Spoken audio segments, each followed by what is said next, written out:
If something isn't done, there's going to be people that's going to die. And how much profit does that mean? First on Fox, a Dardenne Prairie resident calling on the Board of Aldermen to make changes after residents fear for their safety following a recent gas leak in the area and a home explosion in O'Fallon. Fox 2's Stephanie Rothman joining us live from that meeting with more on those serious concerns. Stephanie. Well, this is the list proposed to the board. In it, the resident details several steps the city can take to make sure that neighbors are safe, but also contractors to be held accountable.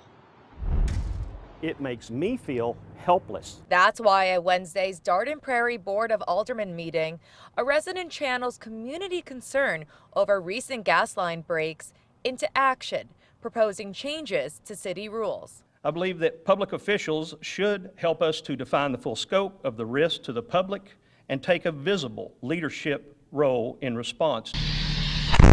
This comes after a home in O'Fallon exploded after a natural gas line was hit by contractors back on March 1st.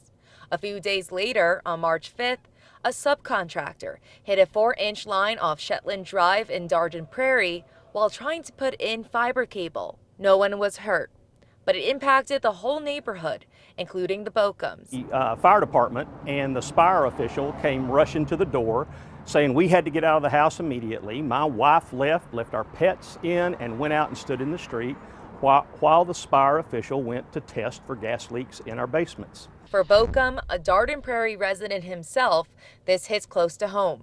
He says he couldn't just sit back and do nothing.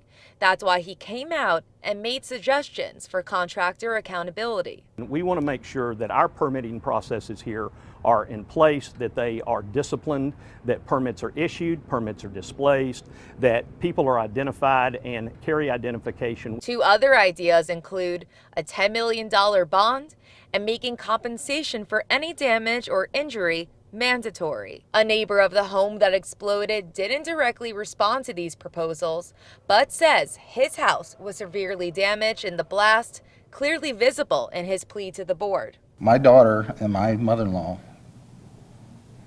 evacuated the house 2 minutes before it blew up. Our neighbor walked across the street in 4 minutes before it happened. If something isn't done, there's going to be people that's going to die. And how much profit does that mean? BAUCUM believes his appeal will be the first step to making sure residents are protected. I believe that there are corners being cut. I believe that there are people that are going to work here that haven't been properly backgrounded, and I would just like some assurances that those things are being taken care of. He plans to present his ideas also to the O'Fallon City Council. He also intends to present these ideas to the Attorney General, asking him to investigate. Reporting in Dardenne Prairie, Stephanie Rothman, Fox 2 News.